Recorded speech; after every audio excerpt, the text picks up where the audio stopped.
আসসালামু আলাইকুম, ওয়েলকাম করছি রিয়াসাদ আজিম। ভিন্ন ধর্ম মতাদর্শের যারা শুনছেন সবার প্রতি আন্তরিক কৃতজ্ঞতা। সিরিয়াস স্যাড নিউজ নিয়ে আলোচনা করতে চাই। গত 2-3 দিন থেকে আসলে বাংলাদেশ ক্রিকেট বোর্ডের ইলেকশন নিয়ে আলোচনা করতে খুব বেশি আগ্রহী ছিলাম না, করতে ইচ্ছাও করে না।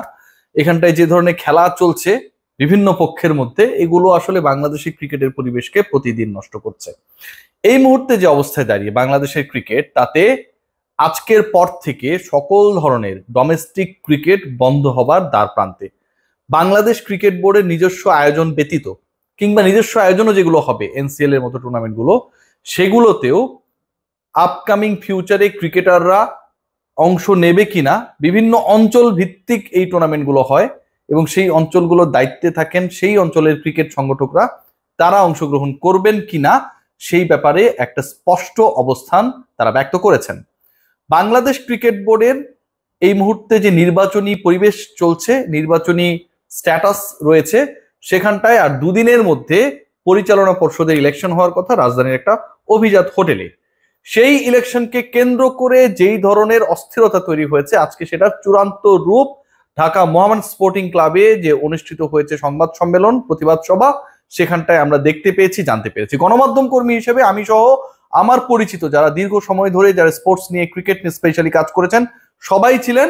এবং এই সংগঠকরা, জেলা, বিভাগ, ক্লাব, সকল পর্যায়ের সংগঠকরা আজকে দ্ব্যর্থহীন ভাবে অ্যানাউন্স করেছেন, এই বক্তব্যটা আমার না, তাদের বক্তব্য, যদি আগামীকালের মধ্যে চলমান ইলেকশনের প্রসিডিউর এটাকে বন্ধ করা না হয়, এটাকে সংশোধন করা না হয়, এটাকে রিঅর্গানাইজ করা না হয়, তাহলে সকল ধরনের লিগ তারা বন্ধ করে দেবেন।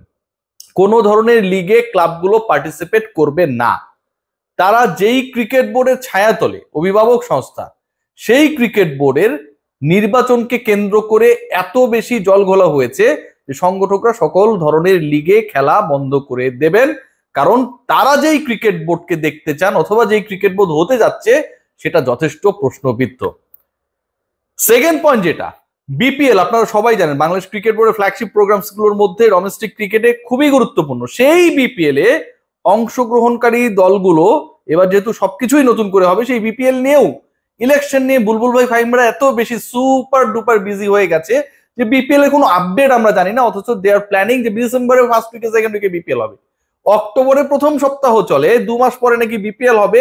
বিপিএল এর players draft, number of teams, number of venues, যেই অর্গানাইজেশন ম্যানেজমেন্টের কাজ করবে তার প্রেজেন্টেশন কি, কোনো কিছু সম্পর্কে এখন পর্যন্ত আমাদের কাছে কোনো আইডিয়া নেই, কারণ সবাই ইলেকশন কেন্দ্রিক ব্যস্ততায় ব্যস্ত।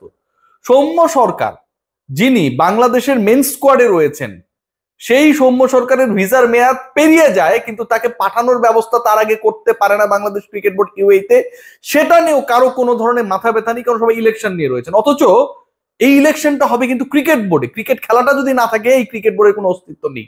বিপিএল অংশগ্রহণকারী দলগুলোর বর্তমান চ্যাম্পিয়ন যে দল, তারা বলে দিয়েছে তারা অংশগ্রহণ করবে না।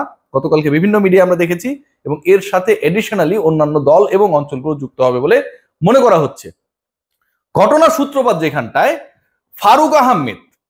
ফারুক আহমেদের সময় ওই যে 15টা ক্লাব নিয়ে আলোচনা হচ্ছে, আমি পক্ষে বিপক্ষে কোনো কিছু বলছি না, সেই ক্লাবগুলো যখন সবশেষ মৌসুমে অংশগ্রহণ করেছিল, সেই মৌসুমটা হচ্ছে 2024 সালের 5 আগস্টের পরের মৌসুম, রাইট? সেই মৌসুমের সময় বাংলাদেশ ক্রিকেট বোর্ডের ক্যাপ্টেন ছিলেন, সভাপতি প্রেসিডেন্ট ছিলেন ফারুক আহমেদ। তিনি নতুন পরিচালনা পর্ষদের আন্ডারে, যে জিনিসটাকে একদম ভেঙে নতুন করে ঠিক করা হয়েছে, ক্লাবগুলোকে লিগে অংশগ্রহণ করতে দিয়েছিলেন। এখন সেই ফারুক আহমেদ ওই একই ক্লাবগুলোর বিরুদ্ধে, যেগুলোকে তিনি অ্যালাউ করেছেন to play in domestic circuit, তিনি সেই ক্লাবগুলোর ভোটাধিকার রদ করার জন্য, হরণ করার জন্য কোড রিড করেছেন। মানে একটা মানুষের ক্যারেক্টার কতটা অ্যামিবার মতো হতে পারে, কোনো আকৃতি নাই, যখন তখন এটা রূপ বদলায়। ফারুক আহমেদকে না দেখলে আপনারা বুঝতে পারবেন না, he is such a character. এবং এটার পরিপ্রেক্ষিতে যে ঘটনা ঘটেছে, তার পরবর্তীতে এবং পূর্ববর্তী সময়ে যে ঘটনাগুলো ঘটেছে, সেগুলো আরো ভয়ঙ্কর। রাজশাহীর হাসিবুল আলম, রাজশাহী থেকে পরিচালক পদপ্রার্থী, তিনি জানাচ্ছেন, সংবাদ সম্মেলন করছেন ক্রিকেট বোর্ডে এসে, যে তিনি নাম প্রত্যাহার করে নিচ্ছেন। কারণ একজন রাজশাহী বিভাগ থেকে, ধরুন আপনি একটা বিভাগ থেকে বিসিবি ডাইরেক্টর হবেন, তাহলে প্যারামিটারটা কি, হবার পদ্ধতিটা কি, সেটা হচ্ছে you have to get the votes from your councillors. তিনি দাবি করছেন, এগুলো আমার কথা না, তিনি দাবি করছেন যে কাউন্সিলর মানে ভোটার যারা, রাজশাহী ডিভিশনের বিভিন্ন জেলার যারা ভোটার প্রতিনিধি যারা, তাদেরকে ঢাকার একটা হোটেলে আটক করে রাখা হয়েছে, বন্ধ করে রাখা হয়েছে, তারা যেন কেউ যোগাযোগ করতে না পারে বা তাদের সাথে যেন হাসিবুল আলম যোগাযোগ করতে না পারে। একজন এসে এটা স্টেটমেন্টে দিচ্ছেন।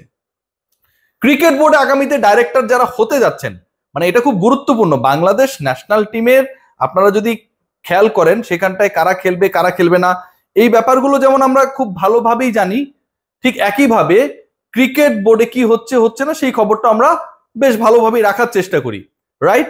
ক্রিকেট বোর্ডের ডাইরেক্টর আকরাম খান, খালেদ মাহমুদ সুজন, একটা সময় যারা দায়িত্ব পালন করেছেন, ফাহিম সিনা, নাজমুল আবেদিন ফাহিম, এই নামগুলো কিন্তু আমাদের মুখস্থ, মানে ক্রিকেটারদের নাম যেমন আমাদের মুখস্থ, ক্রিকেট বোর্ডের দায়িত্বে যারা থাকেন তাদের নামও মুখস্থ। এবার যারা ডাইরেক্টর হতে যাচ্ছেন বিভিন্ন ক্যাটাগরি থেকে, তাদের নামগুলো খালি একবার আমি আপনাদেরকে বলি, এই নামগুলো আপনারা কখনো শুনছেন কি শুনেন নাই একটু চিন্তা করে দেখুন। এখানটায় রয়েছেন আদনান রহমান, একজন, ইনি অনেক প্রভাবশালী, গিরিঙ্গি বাস টাইপের, এরকম শোনা যায় আর কি, এটা আমার কথা না, পরে আবার মামলা টামলা করবে। তিনি রয়েছেন এখানটায়, আপনারা কখনো শুনেছেন কিনা এই ভদ্রলোকের নাম?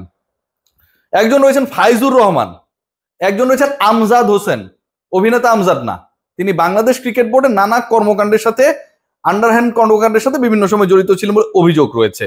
আমজাদ হোসেন, ঠিক আছে।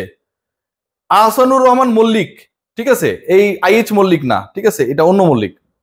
তারপরে দেখেন এখানটায় আছে নাজমুল ইসলাম, ঠিক আছে, আছে হচ্ছে আপনার মেহরাব আলম চৌধুরী, এবং এর বাইরে কিছু নাম রয়েছে যে নামগুলো আপনাদের জন্য পরিচিত হতে পারে, এরা রিয়েল ক্রিকেট অর্গানাইজার বা এরা ক্রিকেটে ইনভেস্ট করেছে, কাজ করেছে।